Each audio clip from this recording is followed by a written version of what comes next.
ஸ்தோத்திரம் அப்பா, உம்மை துதிக்கிறோம் கர்த்தாவே. இந்த காலை வேளைக்காக நன்றி செலுத்துகிறோம். ஆவி ஆத்மா சரீரத்தை படைக்கிறோம். இரத்தத்தால் எங்களை கழுவும், எங்களை பரிசுத்தப்படுத்தும் கர்த்தாவே. இந்த நாள் முழுவதும் கர்த்தாவே, நீ செய்த நன்மைகளை நாங்கள் நினைத்து உம்மை துதித்து கர்த்தாவே, ஸ்தோத்திரம் வேதத்தை வாசித்து கர்த்தாவே, உமக்குள்ளாக ஆவியிலே களி கூற உதவி செய்யும். இயேசுவின் நாமத்தில் பிதாவே, ஆமென்.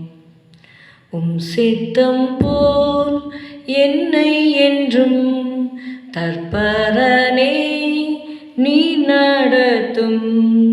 என் சித்தமோ ஒன்றும் வேண்டாம், என் பிரியனே என் இயேசுவே.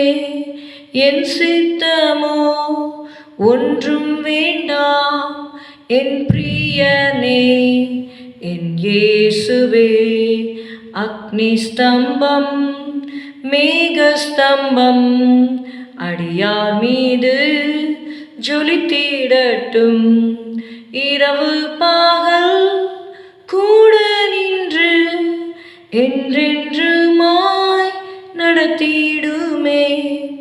இரவு பகல் கூட நின்று என்றென்றுமாய் நடத்திடுமே. உம் சித்தம் போல் என்னை என்றும் தற்பரனே நீ நடத்தும். சங்கீதம் 68:7. தேவனே, நீர் உம்முடைய ஜனங்களுக்கு முன்னே சென்று அவாந்தர வெளியிலே நடந்து வருகையில். Psalm 68:7. தேவனே, நீர் உம்முடைய ஜனங்களுக்கு முன்னே சென்று. நம்முடைய தேவன் யார்? நமக்கு முன்னே செல்லுகிற தேவன். இயேசுவை குறித்து யோவான் 10:4 விதமாய் நாம் வாசிக்கிறோம். அவன் தன்னுடைய ஆடுகளை வெளியே விட்ட பின்பு அவைகளுக்கு முன்பாக நடந்து போகிறான். ஆடுகள் அவன் சத்தத்தை அறிந்திருக்கிறபடினால் அவனுக்கு பின் செல்லுகிறது. Our Lord is the good shepherd. He goes before us. He has already set an example for us. எபிரேயர் 6 நாம் வாசிக்கிறோம். We read in Hebrews chapter 6 verses 19 and 20. எபிரேயர் 6:19-20. அந்த நம்பிக்கை நமக்கு நிலையும் உறுதியும் திரைக்குள்ளாக போகிறதுமான ஆத்ம நங்கூரமாக இருக்கிறது. நமக்கு முன்னோடினவராகிய இயேசு மெல்கிசேதேக்கின் முறைமையின்படி நித்திய பிரதான ஆசாரியராய் நமக்காக அந்த திரைக்குள் பிரவேசித்திருக்கிறார். Jesus Christ, who is our eternal chief priest. He is our forerunner. He has gone into the way. அந்த திரைக்குள்ளாக அவர் பிரவேசித்திருக்கிறார். It shows the most holy place. மகா பரிசுத்த ஸ்தலத்திற்குள்ளே பிதாவுக்கு முன்பாக தம்முடைய சொந்த இரத்தத்தை சிலுவையிலே சிந்தி அந்த இரத்தத்தை எடுத்துக்கொண்டு நமக்காக பிதாவினிடத்திலே அவர் பிரவேசித்திருக்கிறார். He is our forerunner. We have to walk behind him. நாம் தேவ இயேசுடைய சத்தத்தை கேட்டு வேதத்தை வாசித்து அவர் பின்பாக நாம் செல்ல வேண்டும். யாத்திராகமம் 13:21 விதமாய் நாம் வாசிக்கிறோம். அவர்கள் இரவும் பகலும் வழி நடக்கக்கூடும்படிக்கு. Exodus 13:21.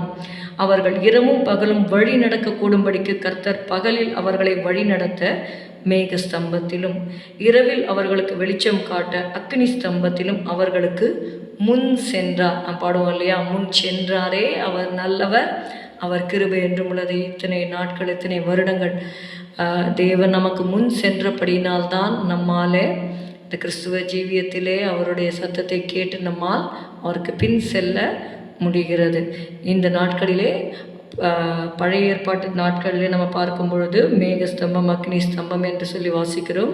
புதிய ஏற்பாட்டில் தேவன் பரிசுத்த ஆவியானவரை நமக்கு தந்திருக்கிறார். பரிசுத்த ஆவியானவர் நம்மை சகல சத்தியத்திற்குள்ளும் வழி நடத்துகிறவராக இருக்கிறார். நாம் அவரை முன் செல்ல அனுமதித்து அவருக்கு பின்பாக நாம் போகும்பொழுது அவருடைய அடிச்சுவடுகளை பின்பற்றி செல்லும் பொழுது நிச்சயமாகவே நல்ல மேய்ச்சலை நாம் கண்டடைய முடியும். அவன் உள்ளும் புறம்பும் சென்று மேய்ச்சலை கண்டடைவான் என்று சொல்லி வாசிக்கிறோம். நம்மை அமர்ந்த தண்ணீர்கள் அண்டையிலே நடத்துவார்.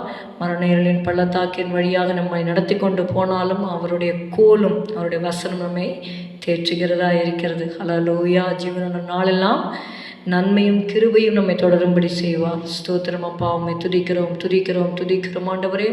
நீர் எங்களுக்காக ஆண்டவரே முன் சென்று ஆண்டவரே நீ சொன்னீரப்பா, நான் உனக்கு முன்னே போய் கோணலானவைகளை செவையாக்குவேன் என்று சொன்ன தேவனப்பா, நன்றி அப்பா நன்றி அப்பா. இம்மட்டுமாக நீர் எங்களுக்கு முன்பாக சென்று எங்களை நடத்தி கொண்டு வந்த எல்லா வழிகளுக்காக நன்றி செலுத்துகிறோம். தொடர்ந்து எங்களுக்கு முன் சென்று எங்களுக்கு பாதை காண்பிப்பீராக. இயேசுவின் நாமத்தில் பிதாவே, ஆமேன். என் ஆத்துமாவே கர்த்தரை ஸ்தோத்திரி, என் முழு உள்ளமையோட பரிசுத்த நாமத்தை ஸ்தோத்திரி. என் ஆத்துமாவே கர்த்தரை ஸ்தோத்திரி, கர்த்தர் செய்த சகல உபகாரங்களையும் மறவாதே. Good morning, have a good day. God bless you.